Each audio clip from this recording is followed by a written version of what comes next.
Welcome to the Whole Person Parenting Podcast. We're here to have honest conversations about how to follow Jesus and parent kids in a whole person way.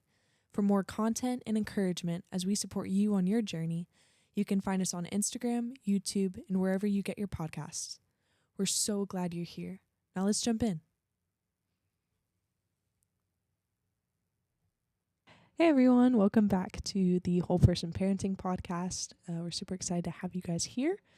My name is Presley, and I'm here with my mom, Valerie, or Hi, Val, everyone. Yep. whichever you'd prefer. Whatever. We've gone over this. So I'll answer Little to V. pretty much anything. Little V Little is my V. rapper name. I'll definitely answer that.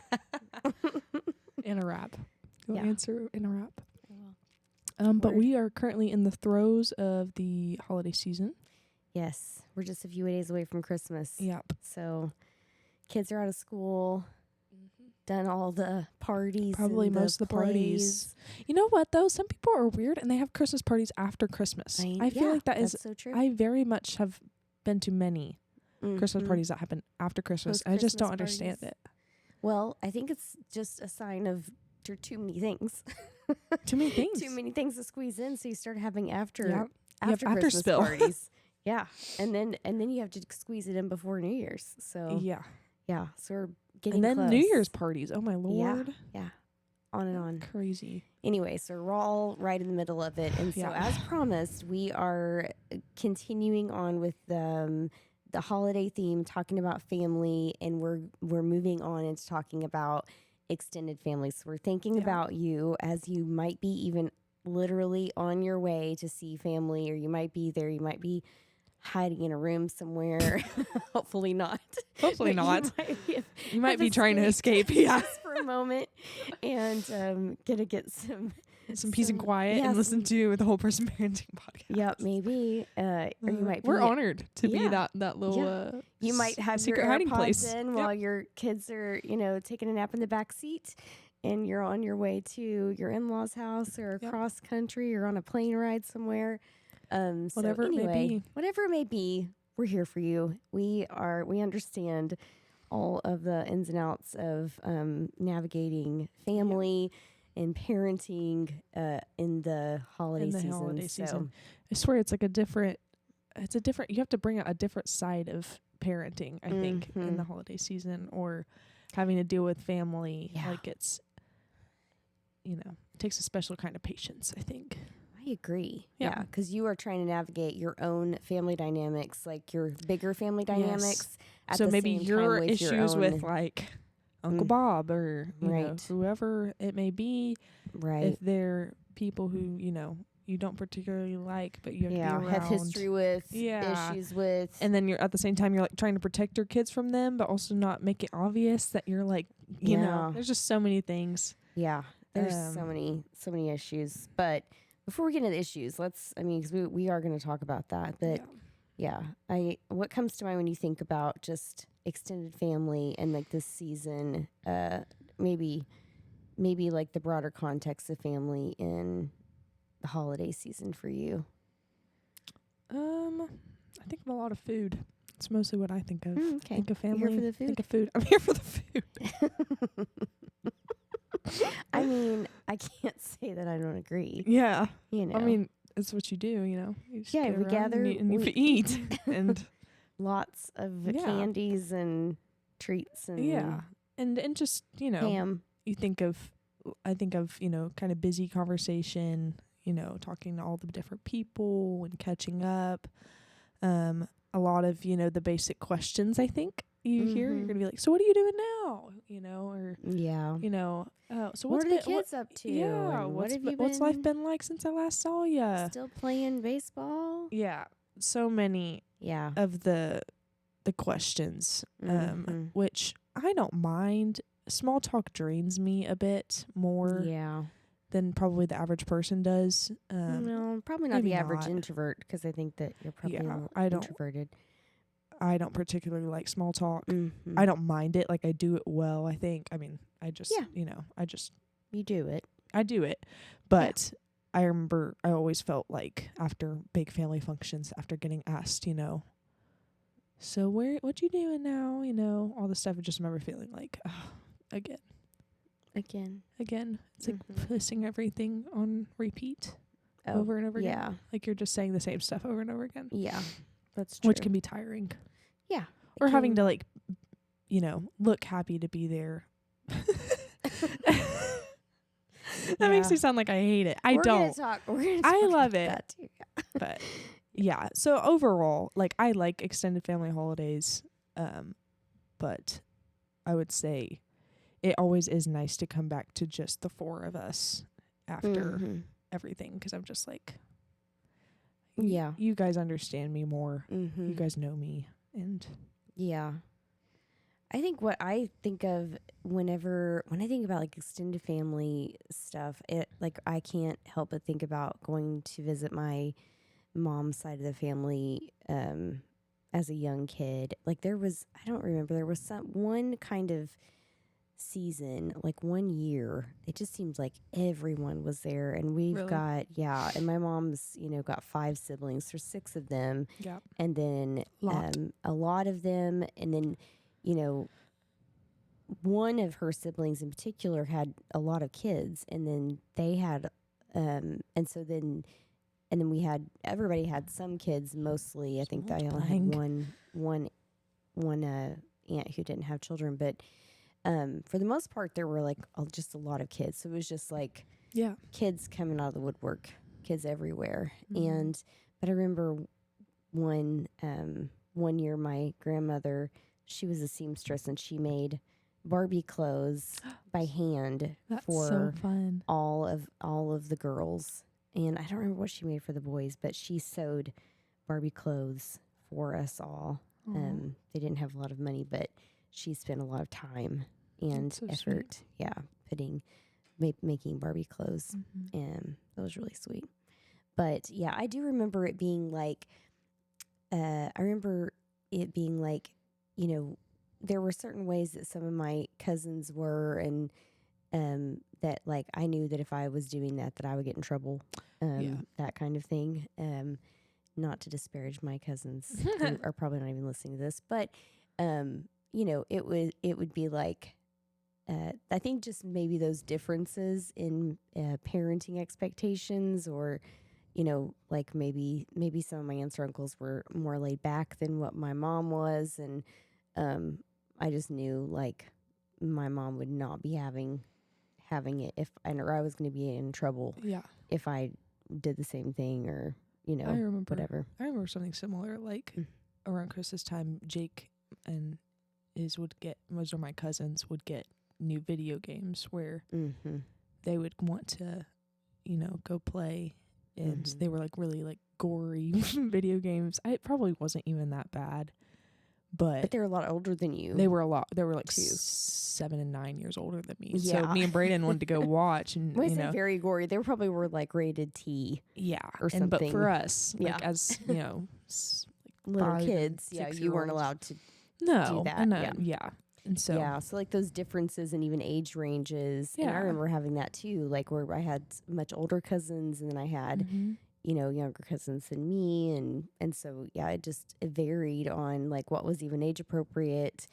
But then we were all kind of just around. But I think some of that has to do with like what messages you got about what kids are supposed to be doing or what they're allowed to do versus what what they're not allowed to do or what they should be doing, or how we kind of think of them. Like I definitely got the message that for the most part, like you just respect adults, you be quiet, you don't talk, if adults are talking, you don't interrupt, and whether that's right or wrong, for different contexts, I think can be up for, interpretation. But I mean, that was probably like to an extreme, like at some point, like no talking. Right. At some point you want to be able to say something, kids, or to be included somehow. And there's always like the kid, and I think in probably every family, there's the kids table and the adult table, Right. There's no intermingling of those two things. That's not in every family. That's what's so interesting Really? is like, so that's like a family cultural thing. So yeah, that was our family. We had the kids we had table, the kids and we table had and the the adult table. table. And so I think there are a lot of families like that, but maybe you operate like that in one family and the other family you don't. Mm-hmm. Maybe you have differences even in like what the kids are allowed to eat or what they're not allowed to eat. And so you might be traveling to, a family member's house, and like, I don't let my children eat, sweets. I don't let them eat, I don't know, Or drink pop, certain types of dyes or whatever, or, and maybe you have family members who either don't agree with that or don't understand it or are not going to value what you value. And this can be like, I feel like that's a huge thing. Point of contention.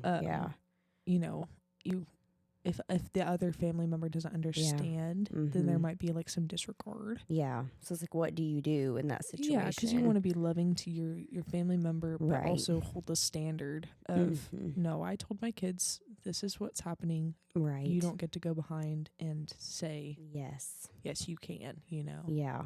But in some families, that would create a big, I can just feel some of the listeners' tensions, as you say that, like to stand up to someone else in the family, say it's like, your mom or, a father-in-law or something like that, where you're saying, we've told them this and you cannot do this or you cannot say this. And they're like, well, I'm the grandparent and this is my house, or I have some kind of say so, that can be a real sticky situation. And so that's like one of those things that can be really difficult to learn how to navigate as a new parent, I think, especially. And it's something that actually is meant to be done probably in like your mid or early to mid 20s. And then probably becomes more clear whenever you get into like marrying age or like you begin to get married. I think it can get delayed if you're not married, but not always. So that's kind of in a general sense, but especially important whenever you have your own family is that this idea of what they call differentiation. And essentially it means that like I can be my whole self, like I can be myself, my whole person, my whole person, self, while also maintaining and caring and being in loving relationships with the people that I care about. And so that I can have like differences in the way that I think and feel about things and how I behave, and I can still be in relationship with you, and I can still love you, and I can still care about you. And so, I mean, this does take a degree of emotional maturity. I think for people to be able to differentiate, and then also for people to tolerate differentiation. And so in families where you have a lot of codependency, where codependency is like we have to be sort of the same in order for us to kind of all be okay. When that is going on, then differentiation is not very welcome, because it feels like if we're different, then we cannot be together. And if I feel differently about something you feel, then it's like causes a sense of instability in the relationship. Like a shutdown. Yeah. Or like a pulling away or withdrawal. That's how it feels whenever codependency's been part of the relationship, or the dynamics of the relationships in the family. But differentiation is actually a really healthy way to live a differentiated life. I believe is to live a life that God has called us to live, because He did design us for specific purposes. He created us with a purpose in mind.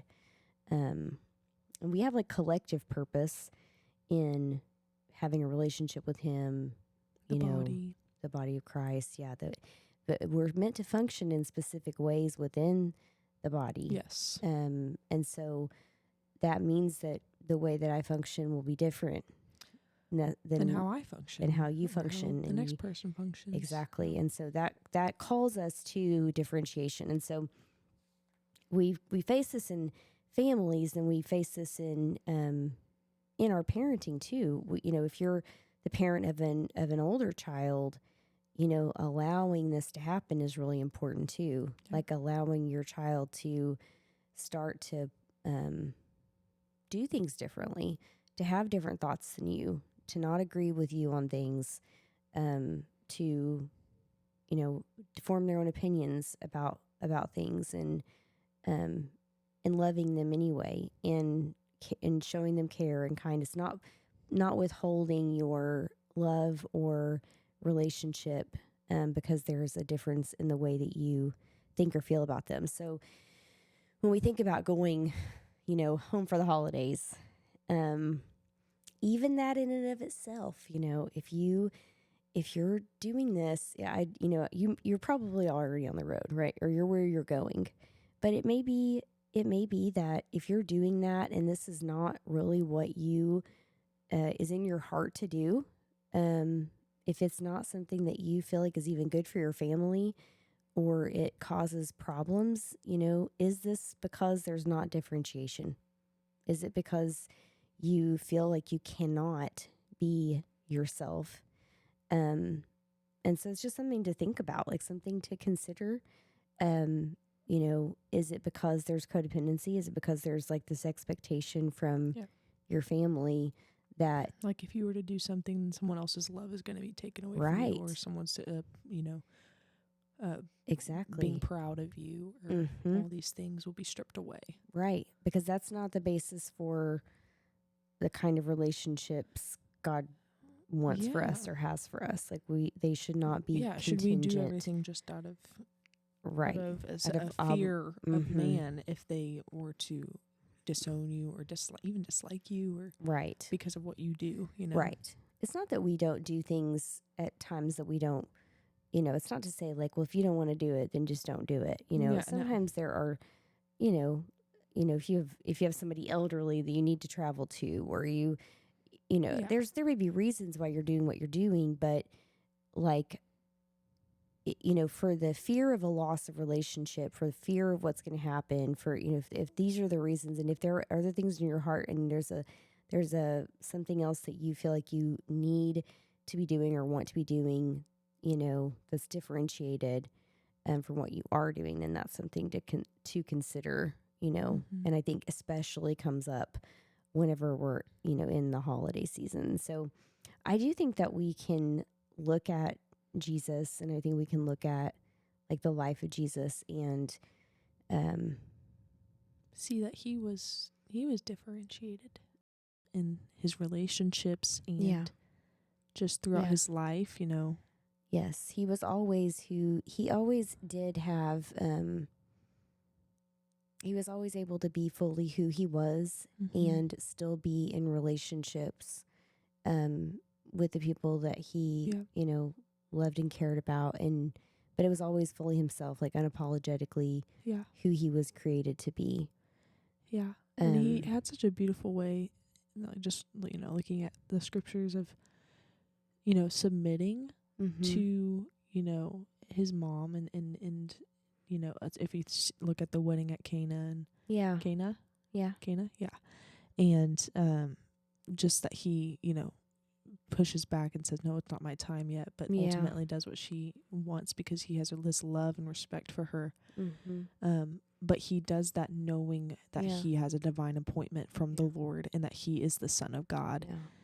And still, is able to just, they say throughout scriptures that he spoke with grace and truth. And so he was 100% loving in his correction, and still is. He's 100% loving in his correction, but he speaks truth. He's a truth teller. Yeah. I think it was in that same story though at the wedding whenever she says do whatever he says. Yeah. And so she also has this recognition. Yeah, she let him be differentiated. She let him do that. I was thinking about like her being there, obviously she knew that he was immaculately conceived, that an angel visited her, and that there was going to be this child with this divine purpose. But I'm sure she had a lot of questions. But she saw him, when he was at the temple, as a 12-year-old, and he was studying and speaking and being to be a rabbi, and and saying these wondrous things that no one had ever heard before. Right. And so but she allowed this, to happen and stayed in relationship with him. And you see her at the the crucifixion. Right, all the way to the crucifixion. All the way to the crucifixion. She's there. Mm-hmm, and she stays with him. Mm-hmm.